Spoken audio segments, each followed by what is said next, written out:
Welcome back to the shed.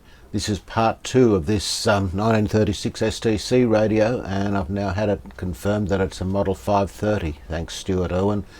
And in the last video I got the audio stage pretty much working. Well, it's making appropriate noises anyway. I haven't tried playing music through it yet, but what I want to do this time is get the RF section working, and hopefully it'll talk to us. That'd be good. It's a hot day in the shed. It's already 40 degrees, 104 I think Fahrenheit. So what else would you do? Okay, so let's get on with it. So this is basically the RF board. I'm talking as if it's a printed circuit board. Of course, 1936, it's not really at that stage. This wire across the top here though is the ground on both of these boards, and the components are mainly mounted vertically, and the leads come off to the bottom to whatever part of the radio they need to go to. That makes them a little bit hard to trace unless I remove this, and I don't really want to do it. I think I can work with it in place, trying to identify the components as I go. And I'm going to take this one out first because it's taking up room and it'll allow me to get at the others more easily. And it is C6, which goes from ground up the top here via R4, which is this 20k resistor, red, black and orange, which goes to the grid of the mixer oscillator. So this will be it here, is R4 up to the grid. Now the schematic says that it's a 0.5 microfarad paper, and the one that's in the radio is a 0.25. Nevertheless, it can't be anywhere else. There's only one 20k resistor anywhere there, and that's definitely the one. It gets a bit confusing, however, because it seems that they've used the same component number for every component of the same value. So we have that C6 here that I'm replacing now. There's another C6 here, and there's another C6 here. Here we have a C9 and another C9 here. So it does make things difficult. I guess it seemed like a good idea at the time. So I'll cut it out here and bend it down. I'll try and get at the bottom lead. The only other alternative is to take this board out and move it aside so I can get to things, and I'm hoping to avoid doing that. There's a few big earth connections on there. So this will certainly be a later replacement. It looks to be some kind of plastic material, polyester or something. It's still very large for its size, 0.25 microfarad at 600 volts. So I'll replace that with one of Carl's finest. Okay, so here's the replacement cap, 0.47, and I'm going to put a pigtail on the bottom of it to save getting down there with the soldering iron, and I'll just clamp it to the top just to hold it while I solder it. Just move him on there a little bit. Yeah, that's fine. Unfortunately, my usual soldering iron has died, so I have to use this relic from the past. I have got a new element for it on order. I should have bought a spare when I got the iron, but I didn't.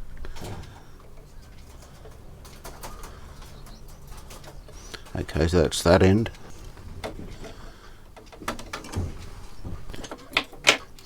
And the top end here will go through this hole in the phenolic just there. I'll have to heat that up to get the wire through, but it should be alright.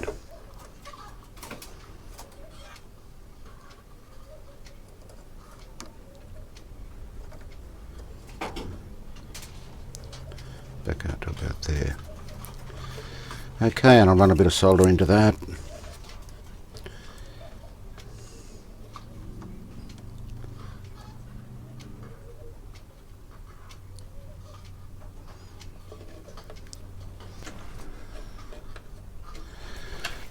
So this one is a 0.05, so of course it's also C6. It runs from ground, and I've traced the wiring through to the centre tap of that dropping resistor, and I've checked continuity through to that, so that's it. So it will be this C6 here, which I confirmed is a 0.5. So now I've got it out, I thought I'd measure it. and it is, come on, once it settles down, 7.7 microfarad, 7.5756. So it's pretty high. No doubt it's leaky as well. So that's those two in. This one here is a 0.1 and it goes from the cathode of the mixer oscillator to ground. So it's probably fairly critical. I better get him out of there. Now this one looks to be in a pretty poor state and the lead actually broke off it before I could take it out. That means it'll be difficult to fit a pigtail on. But just looking at this brand of cap, I've never seen this before. UTTA. This is one F on the back, and it seems to be wound with some kind of cloth tape, and they are a sort of squashed shape. Not very consistent, but they all are flat like that. No idea where they came from, where they were made, if it's an Australian brand or what. So just trying to clean up that lead that broke off. Scraped as much as I can off it, just so that I can get a pigtail to take on it. Well, there we are. There's all these caps replaced. 1, 2, 3, 4, 5 of them along there, and I've tidied up some of the wiring. I put in some cloth covered wire in places where they had plastic stuff stuck in. I don't think there's much else I need to do before we can actually test it. So what I might do now is put the valves in and apply some power and just see if it makes any noise for us. Well, I put all the valves in and checked as far as I can that everything's all right. I've also worked on the tuning capacitor a little bit, and I've stopped it from shorting, so that's another plus. The only thing to do, I guess, is I'll put it on dim bulb, plug it in and just see what happens. Nothing alarming from the dim bulb.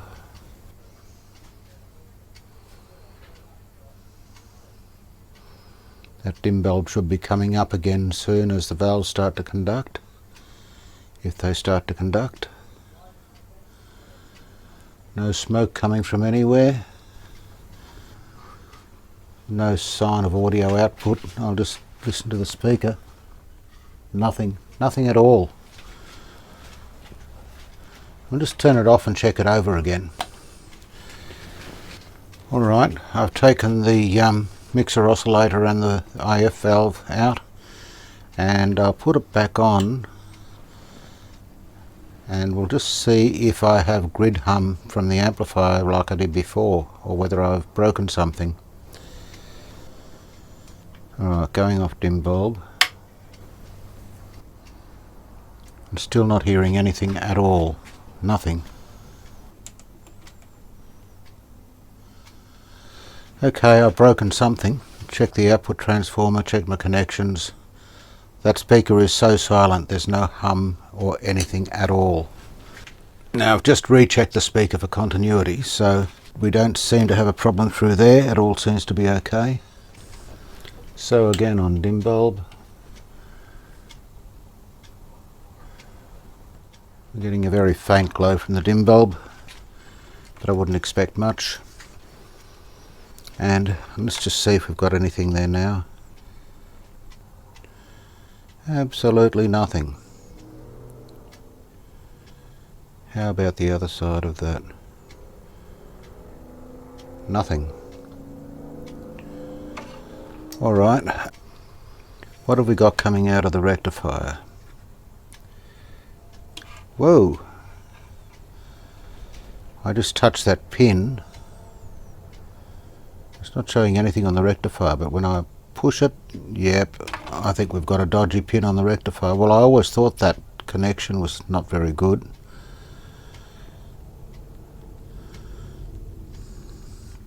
It's still not showing anything. Yes, it's coming up now. Okay, that's something I'm going to have to sort out. I'll turn it off and we'll clean up those rectifier tube pins. Okay, I've tightened up that socket a little bit with the pliers and cleaned them. So I'll put it on dim bulb again and just see what happens. The glow from the dim bulb is a bit brighter than before, just for a start.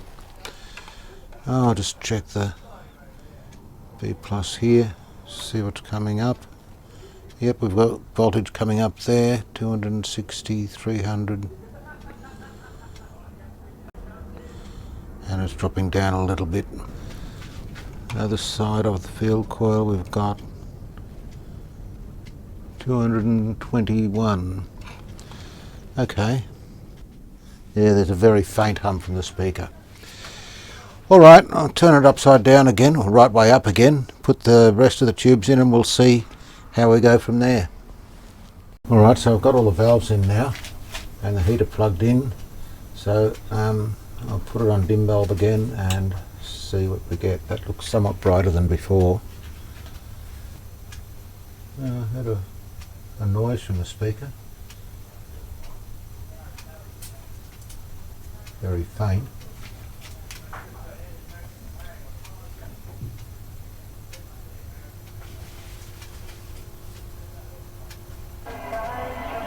Oh!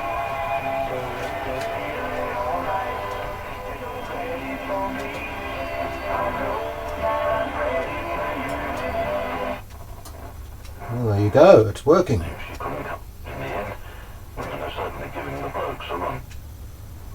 It sounds a bit rough, but it is on dim bulb.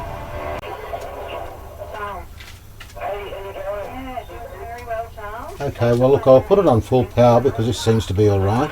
Come back from seeing a great cover band in Roeville, Victoria. I've just seen Rise. Okay, what kind of music were they playing? Oh, all 80s and 90s stuff. Oh, okay. Yeah, when I got signed, it was actually on my 18th birthday, I signed to 11, a music company. To come here with the US in the early 80s.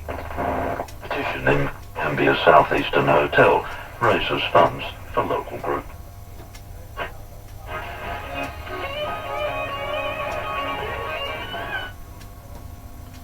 Well, that's pretty good. That's AM, of course. I'll see if we've got anything on shortwave. You never know your luck. What are you going to say? I was about to say who died.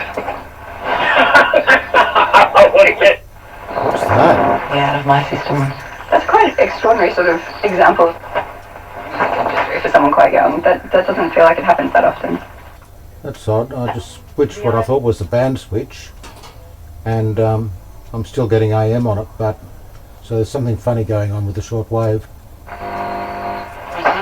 And gone, it sort of makes it untenable, Ms. Powell said. The principal voiced her concerns publicly by going to the media. That makes no difference at all. Shortwave isn't doing anything. Anyway, that's something I can look at, but at least it is talking to us, which is a bit of a win.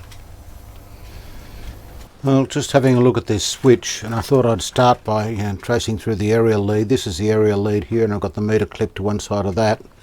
And after a bit of poking around, I discovered that it is switched to this coil here via this terminal down here.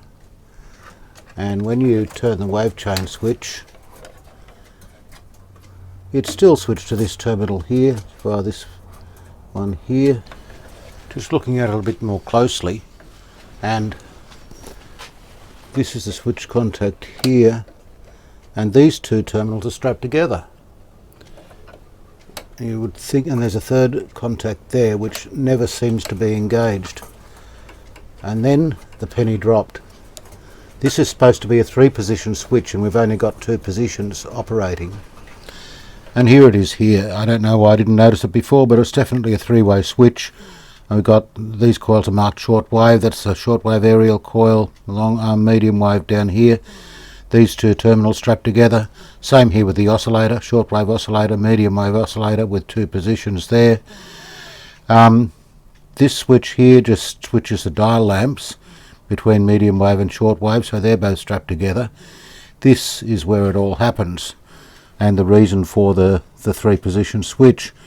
Now, when you look at this, I was a bit confused at first, but looking at the cathode's path to ground, disregarding this switch, it goes through here, through this variable resistor or pot, through this resistor here, and to ground that way. Now, when the switch is in this position, this switch is grounded, remember, straight down there. So it will ground this point here, shorting out this resistor. On shortwave, it grounds this point here, shorting out this resistor as well. So what it's doing is changing the resistance from the cathode to ground, and I guess it must be changing the cathode bias on that valve. Thinking about it, I have seen radios with a local and distance or something similar switch on the AM. I'm not 100% clear on what its function was, but this does seem to be, I guess, changing the sensitivity of the reception, and of course with it on short wave that would reduce the voltage even further on the cathode, presumably increasing the sensitivity. That's the only explanation I can think of, but I think that's what's happening here. Anyway, that doesn't solve our problem. There must be some reason why this won't go to the third position. It's kind of hard to see, but there is a piece sticking out there which stops the contact going too far. There's another one on that side. This little arm here, this light metal one, seems to be the thing that stops it from turning further, but it doesn't quite reach it. Now there's this metal spring here, and on the other side, and I really don't think I can get the camera in to show you, there's a little wheel. Some of them have a ball bearing. This one's got a little disc which runs around on this series of holes here to give it the click detents, and I think that's what's fouling it. So if I perhaps lever that out,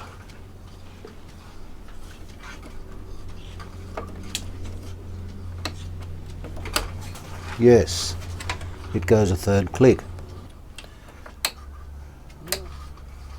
What I might do is hook it up and just see if we actually get shortwave on that third position. I suspect we will. In any case, let's just put it onto that mystery third position. I think that's it now. Yes. So I'll plug it in and see if we get shortwave. Of course, I've got no idea if shortwave actually works, even if that is it. Dim bulb to start with. Yeah, I'll go off dim bulb now. Give it a minute to warm up.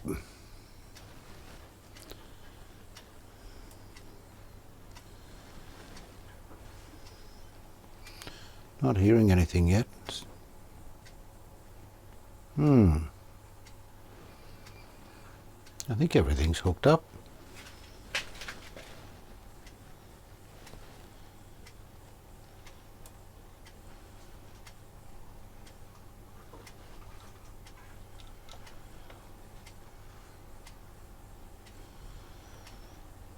Nothing happening though.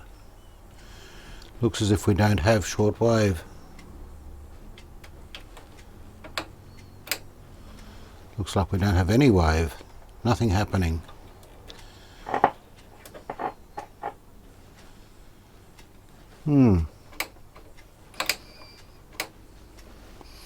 All right, what's going on here?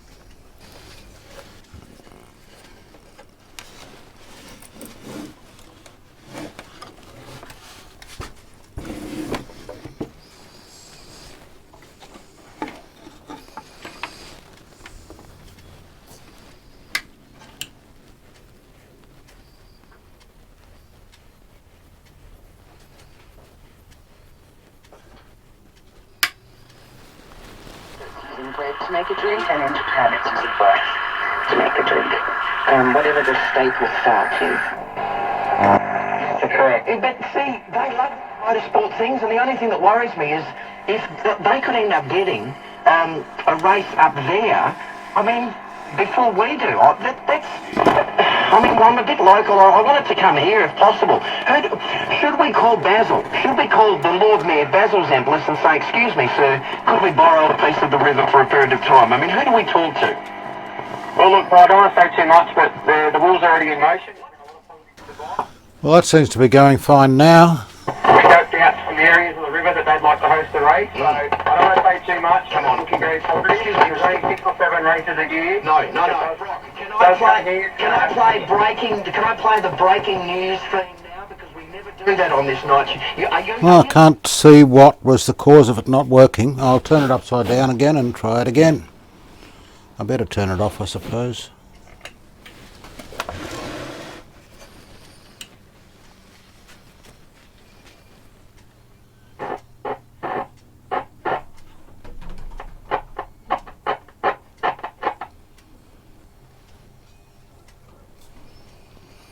Well, that's odd. It doesn't work upside down.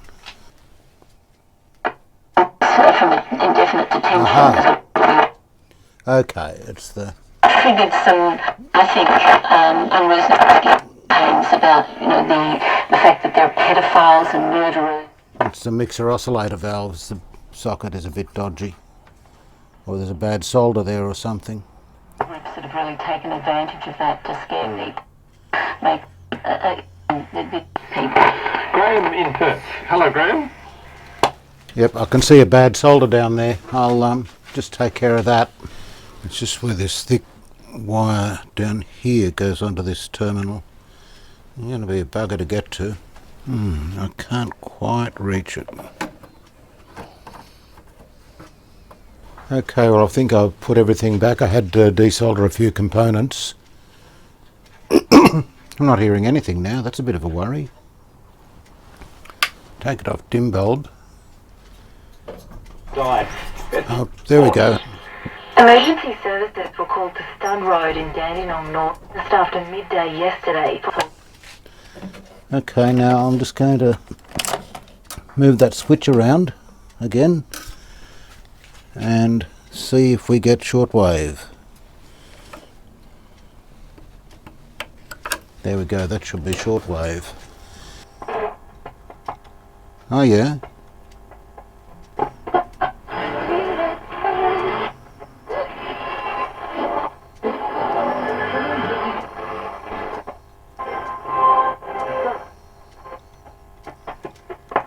There's something a little bit loose there. It's working though.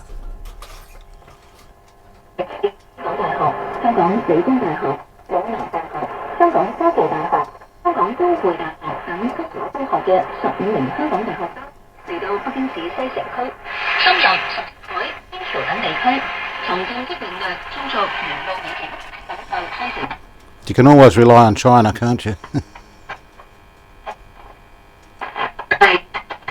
ជាបានរៀបចំការប្រឡងប្រជែងជ្រើសរើសមន្ត្រីកសិកម្មឃុំឆ្នាំ2023តាមការក្រុងទុក ថ្ងៃទី17ខែធ្នូអាដាមហ៊ុនម៉ាណេរដ្ឋមន្ត្រីក្រសួងមុខងារសាធារណៈនិងជាប្រធានគណៈកម្មការប្រឡងប្រជែងជ្រើសរើសមន្ត្រីកសិកម្មឃុំឆ្នាំ2023 Well, at least it's working. There is something loose in there. It might be a bad ground or something. I'll just have to see what's causing that. But at least that's a good result. Now I've just got to find some sort of a fix for this switch. And I remember that it was quite crackly and it sounded like there was a bad connection when we were on shortwave. I'm not too sure what it was, but I'm just looking around for things that could be loose or amiss. It could of course be a dirty switch, but I just saw this here. Now this is attached to the volume pot and it's not grounded anywhere else. It's drifting around. It could be touching these terminals or anything, so I think I better do something about that. I just tied it down to an earth point there. That'll keep it out of the way.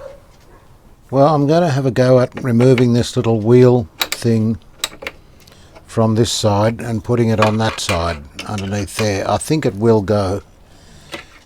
The big danger of course is dropping the little thing and losing it. I didn't think there was enough clearance to get it out, but it's just come loose, so I've either got to remove it or put it back. I'm going to go with removing it at this stage, but it's touch and go. No, it won't come out. Now that is actually going, almost going the third click. I guess the other option is to bend this back so that it doesn't foul. I don't know what my chances are of doing that. Maybe you can get this in there. No, that doesn't. Well, that kind of almost fits.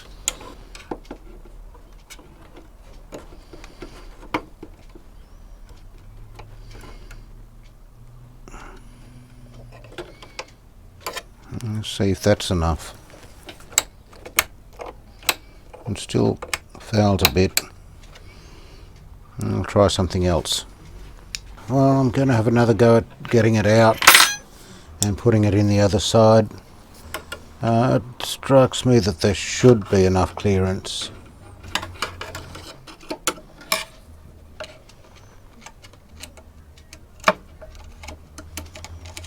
I've got it out, or sort of.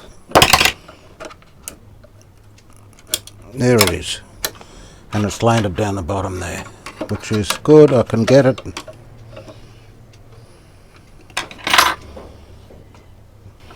Now, the trick will be to get it in here.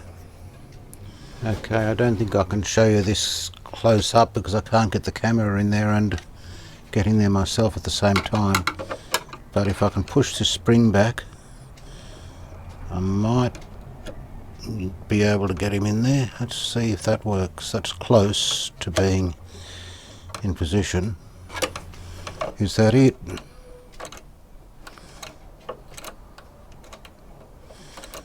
Well, it is, but it doesn't give a very strong detent. I've probably bent it up too much.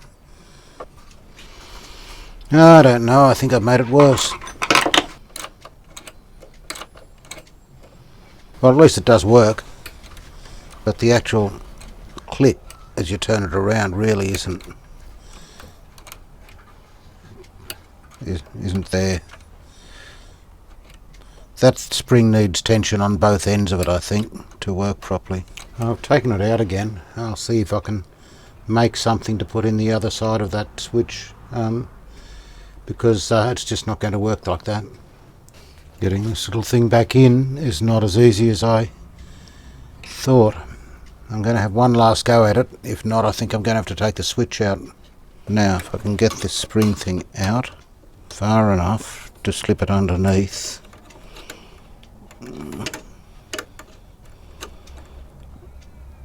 That's almost it, but not quite. It's turned. Now I've got the bloody thing jammed in sideways. And, oh gee, that's... I don't know if I can pull that around or something. Let's see what I can do.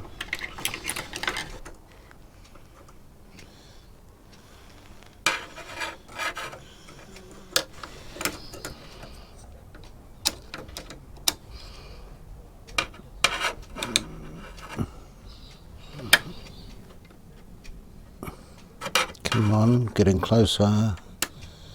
No, that's in the wrong way. How can I turn it? No.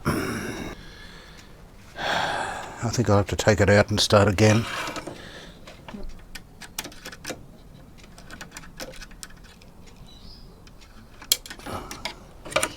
Okay.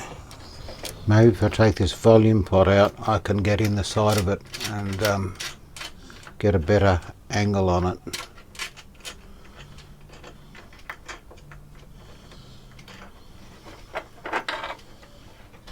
And so we're back where we started from. What I'm going to do now is I've pinched a ball bearing from this switch. There it is there. Holding it carefully lest it escapes. And I'm going to try and put this in this side. I don't know if it'll work, but with any luck it will do the trick. Okay, so here goes nothing.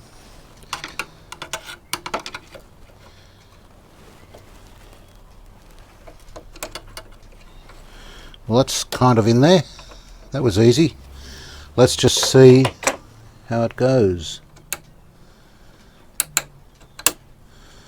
The question is whether the ball is going to stay in place. That's working all right, but the ball is tending to roll out.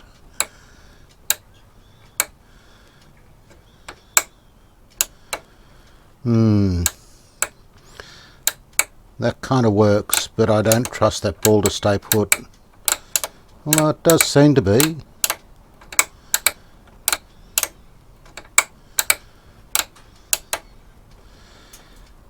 Another option is to put a little screw, see that's nearly coming out there, Ooh, and it just pops back in.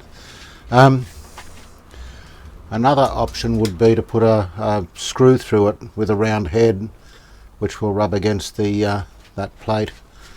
I might try that. Something like one of these brass screws might do the job. See what I've got. Okay, well, I'll take that one out because it really isn't going to work. I should be able to just grab it and pull. Oh, not really. Yep, there we go. And I'll put it back in the switch from whence it came. Okay, for my next trick I'm going to try this little screw and washer through it. So wish me luck with that. No, that is not going to fit in there at all unless I undo this front plate again. A better option might be just to cut a little bit off the screw. Alright, getting serious here. I've made up this little bracket which will fit over the spring and stop the screw head from sliding around in it, so it should hold it in place firmly. Okay, so here goes.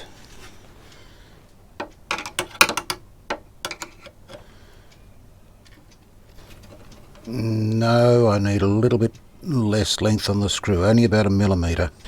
Okay, so I've filed a little bit off the screw head and shortened the screw. So now, hopefully,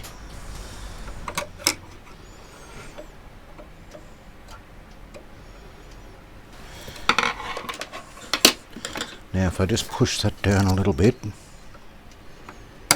there we go, let's see if that works.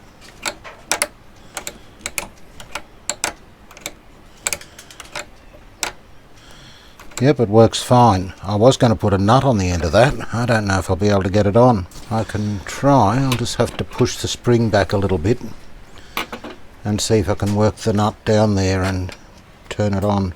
If not, I don't think that screw's going anywhere. But being a pedantic sort, I'd like to try it. Let's just see how we go.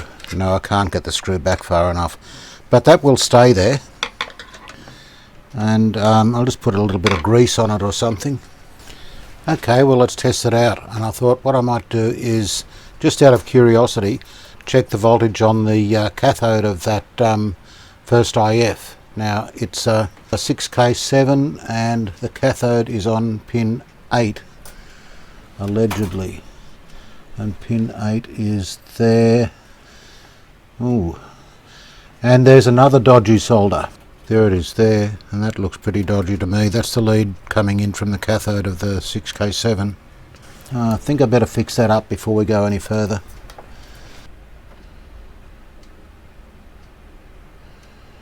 Get it good and hot. It takes a bit of heat to get into these old wires, but that looks good.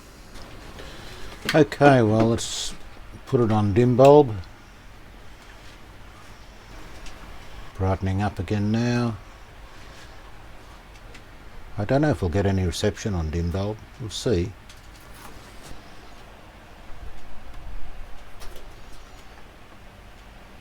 Possibly not. I'll go off dim bulb. See what we get.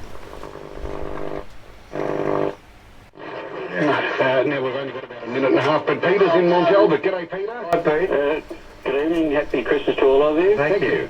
Yep, I disagree. I think the length of a movie has to be, it's related to how much of a story there is to tell. Like Oppenheimer. Yes, I agree. Alright, and shortwave. Now, I doubt if we'll get any shortwave this time of day. It's morning, but look, let's just tune across the dial, see if anything comes up. There's something.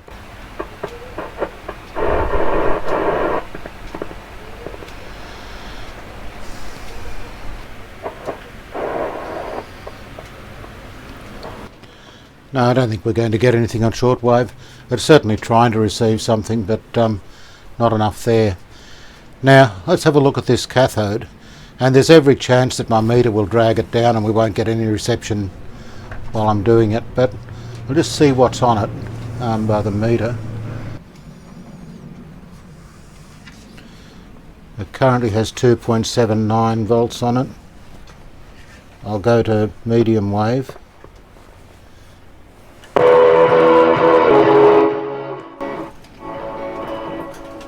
6.6 volts on it. and I think the next click is medium wave, lower sensitivity, so, and it's got 12.35 volts on it.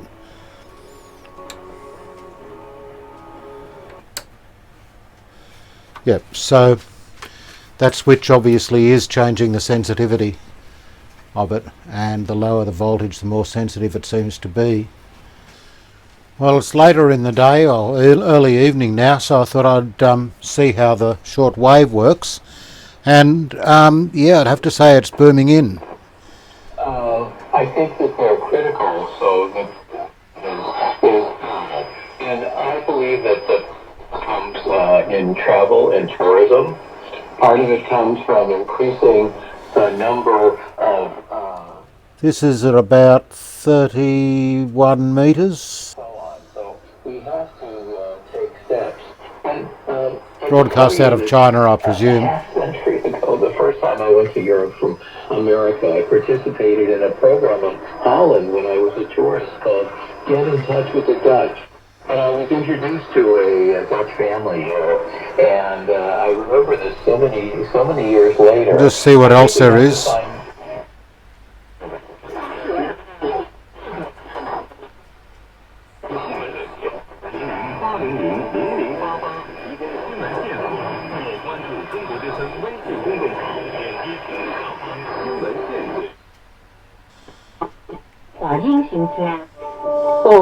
It's about 25 metres.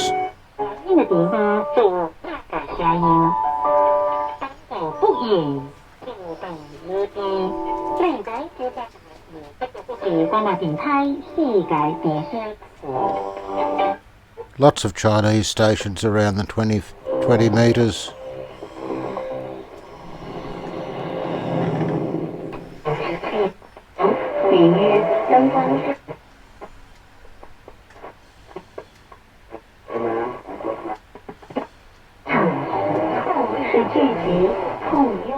Not a lot of English language, unfortunately, but there's a couple there. Anyway, it does seem to perform rather well on shortwave. Well, now the radio's working reasonably well, there's still a couple of things I want to do to it. One of them is this mixer oscillator valve here. I tried cleaning the socket, but it still crackles a bit when you move it around, so there's still a bad connection there. Getting to the socket from the underside is a bit difficult. It's got all manner of stuff on top of it. Gee, those chooks are noisy. The other thing is these, what used to be rubber grommets that the tuning capacitor's mounted on. I really need to replace them. I think it's quite unstable and flopping around. It works okay. It seems to be grounded okay. It also needs a good clean up, I think. So I'll get on with that. I'll start with the tuning capacitor. I'll probably take the whole thing out and clean it up, put it back.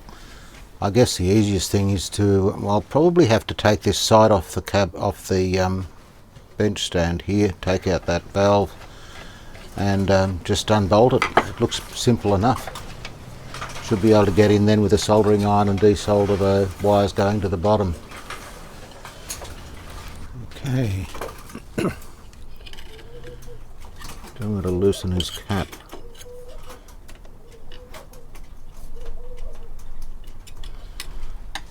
Okay, and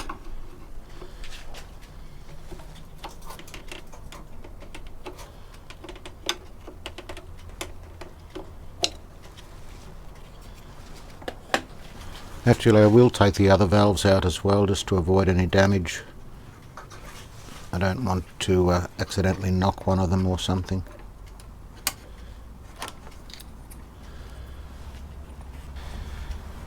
Now I need to desolder the wires from underneath this, so I'll tip it up on its end.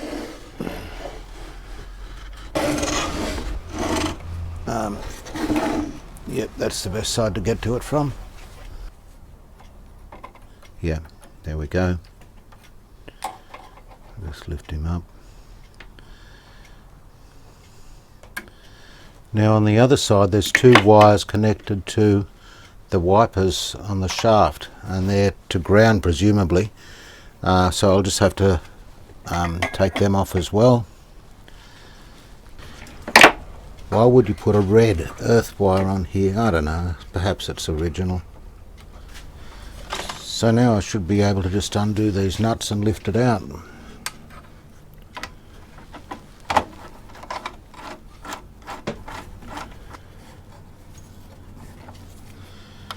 And now the whole thing, there we go, will lift out.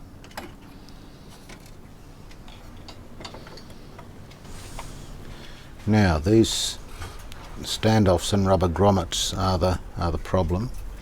So they need to be unbolted separately from underneath, and these two are right underneath the switch, which the band switch, which makes them a bit difficult to get to, but I think I can reach in and get them. Let's see how we go. I'm going to take the back one out first because it's the most accessible, and then I can get the size for the grommet. So this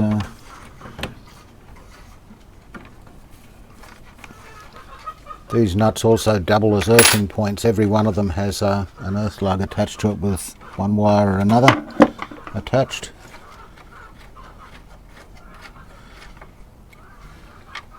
There we go. So hopefully I've got a grommet that will go in that spot. So these ones are a little smaller, 6.5 millimeters thick, but with a washer on it they will do the job.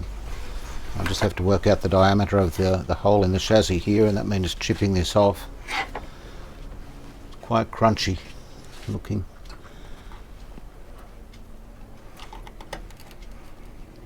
Oh, hang on, is that a spacer in there? There is.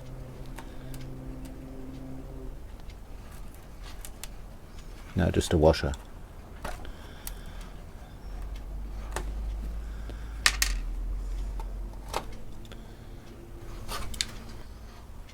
Yep, that will work with this grommet. Okay, so I'll just remove the others and clean things up, and we'll get it back together. I'll do a clean up of the chassis before I put it back though, of course. The best thing I've found that works on it is Rust Buster Ranex, and I know it's not terribly rusty, but this stuff takes off all the surface stuff and brings it back to something like a reasonable finish. It's a pity here that someone has actually scratched off the finish, but I don't think I'll try and repaint this because I had a look. I can't find paint to match that closely, and as I say, it's only original once. I'll leave it as is and just clean it up as best I can. That way someone in the future might want to do a full repaint on it, but I just don't think it's appropriate at the moment. If we can keep it looking decent, then that's what I'll aim for.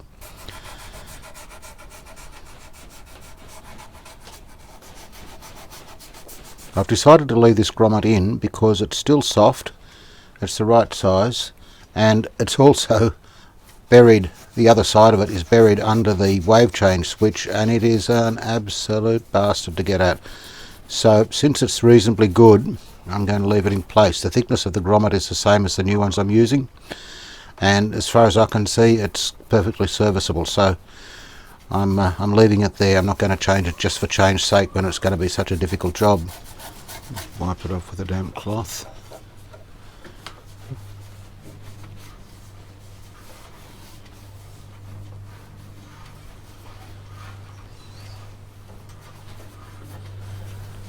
I thought I'd just see if the covers of these IF cams come off. I don't know if they will. They may be held on from the bottom.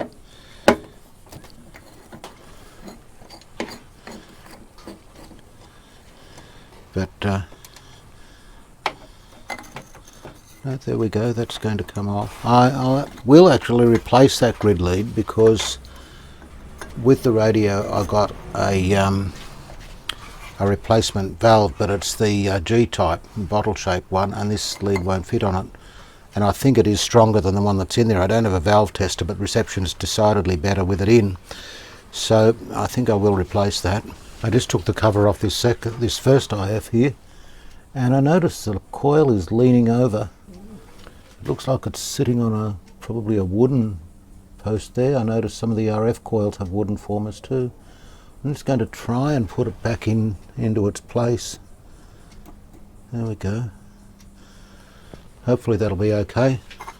I notice the can's got a dent in it, so I think it's had a knock at some point.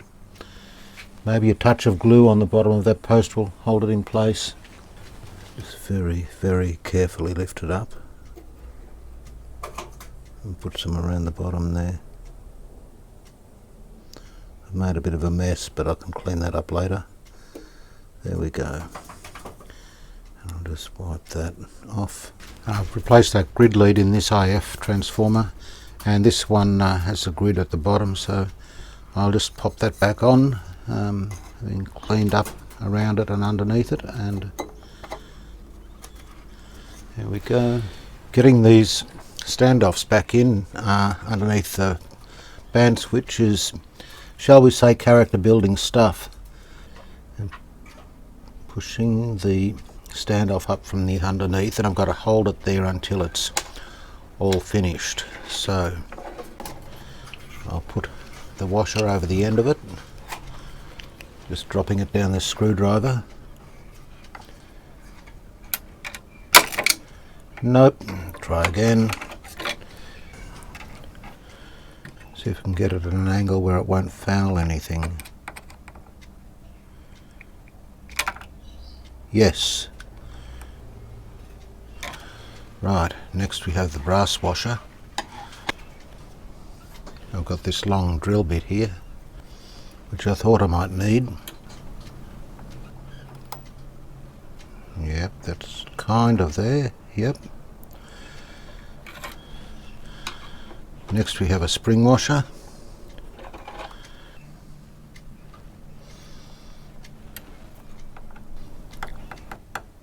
No, it won't let go of the drill.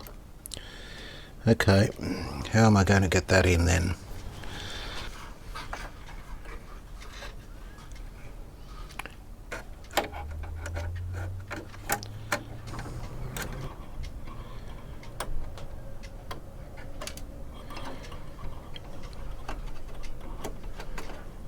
Nope. Try again. Yes. I'll try the same thing with the nut. I was going to slide it. Oh no, the nut will slide down the drill okay, I think. No. Not going to happen. Oh, I've got to put the solder tag on first anyway. Yes, that's on. And actually, if I'm really lucky, the solder tag will kind of thread down on the standoff and hold it in position. Yes, the solder tag's holding it in place. Alright, now I need to slide the nut down. Getting the nut down there. Okay, so I've got the nut sitting on top of it, but I probably can't hold the camera and do it up at the same time. The camera gets in the way of where I need to get, so is that threading? Yes, please be threading.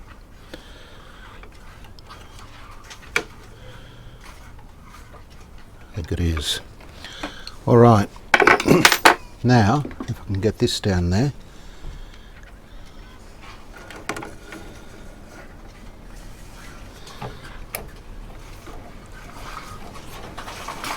Yes, we're in business, we win. Now I've given the tuning capacitor a good clean up as well. It will just sit on here.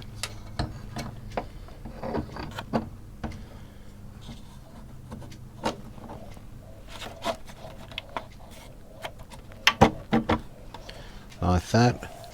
But yeah, I'll just check it over one more time before I put it back in. Yep, that's okay. Okay, well it's all back together, the valves are back in. I guess this is where I put it on dim bulb, turn it on and see if I've broken anything. So here goes nothing. Speakers in. Yep, that's about right, what I'd expect. Fingers crossed. It either takes a very long time to warm up on dim bulb or it won't run on it at all. I'm not at all sure why. You could almost think there's something pulling down the power supply, or perhaps a 40 watt globe is too much restriction for it. In any case, I'll take it off dim bulb.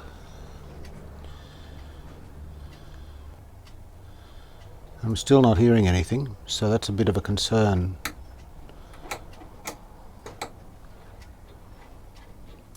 No, nothing. It's gone silent on me again. What's the matter now?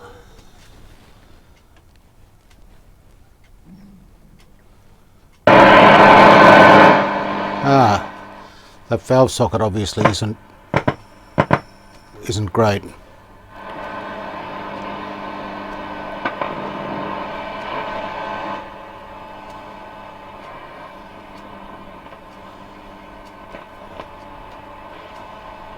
There's something happening with the tuning capacitor here. And it's even going to be creeping up to around that 47, 48 degree mark on the weekend through that area there, and the overnight temperatures are pretty hot as well, hanging. Okay, I've obviously got a mechanical problem with the dial drive there, so I'll have to work out what's going on there. It's jamming on something. So I've pulled the tuning mechanism apart, and it's all pretty straightforward. This thing here is the heart of it. This is the reduction drive, and it is slipping. You can hold it and turn it against its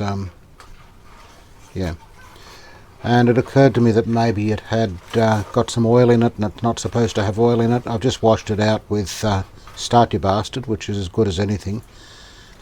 It does take a fair bit of force, oh, not that much perhaps, to turn it, to make it slip. But it was definitely slipping in there, which suggests that maybe something was binding, it wasn't lined up properly. Anyway, I'm not sure whether to undo these clips and pull it apart and see what's inside. I guess it'll be just a series of ball bearings in a planetary type of gear arrangement. I'm curious anyway. I think I will pull it apart. Okay, so I've bent back the tabs. Let's see what's inside. That goes first. Oh, with that, that's obviously a spring type pressure thing. Then we have this, and then we have 4 ball bearings. It's not too hard really, is it? Well, I've pulled the thing apart and cleaned it. This is the groove that the ball bearings run in, and it sits inside here. Someone has taken a hacksaw to this shaft and cut it short. I don't know why. Someone's been at this. But another thing I noticed, and it solves a bit of a mystery, because I was wondering how tension is kept on the ball bearings, because there's really nothing to do that. The end of this shaft is hollow, and it had grease in it, and that, when it's operating, simply sits flat against the spindle, so that doesn't make any sense. I bet that once had a spring and a ball bearing in it. So digging through a tub of old gramophone parts, and I'm pretty sure in here somewhere I've got, oh look, needle screws, mica diaphragms, gaskets, a metal diaphragm for an HMV, yep, a bag of ball bearings. Here we go, this one looks like it will fit nicely. Yeah, I hope that comes out. Hang on. Yep. Well, that's about ½ an inch. Okay, out with my box of springs. Well, that one looks. So that doesn't slip inside the spring, no.